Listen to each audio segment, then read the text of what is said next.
Mega love shout out to all YT World friend. Hello everyone.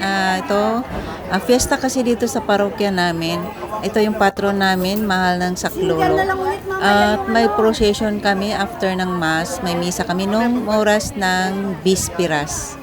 Ayan, nagpo-procession kami. Kinabukasan po, after ng Bispiras procession,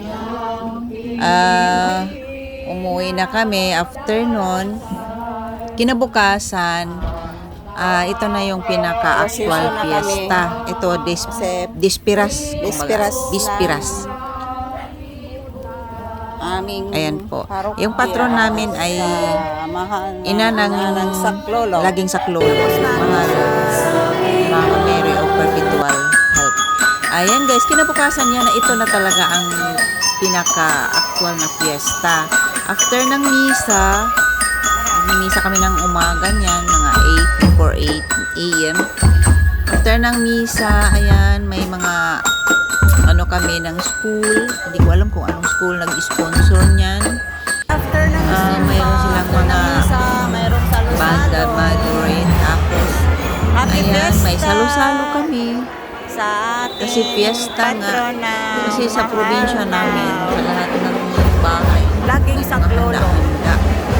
magka-fiesta. Ganun talagang tradition dito sa Pilipinas, sa mga Katolik. Sa mga Katolik, ganyan ang tradition natin. May mga salo-salo, may kainan, panahon ng fiesta. Nagsiselebrate lahat, nagpapasalamat kung ano man ang ating patron sa ating community, sa ating parokya.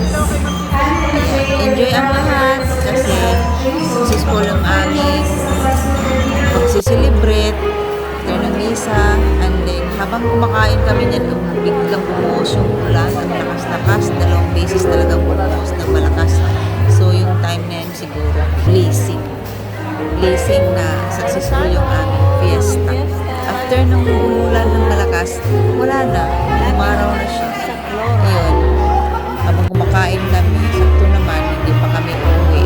Ayun, picture, video. And enjoy watching guys. Habang nanonood kayo, ito po ang aming video sa araw ng aming fiesta. Happy Fiesta! Thank you for watching guys. Kung bago ka pa lang sa aking YouTube channel, please like and share and subscribe, i-bell all para Happy Fiesta! malaman ko kung kayo po ay nakadikit para mabilis ang aking pagsusukli. Happy Fiesta! Ayan!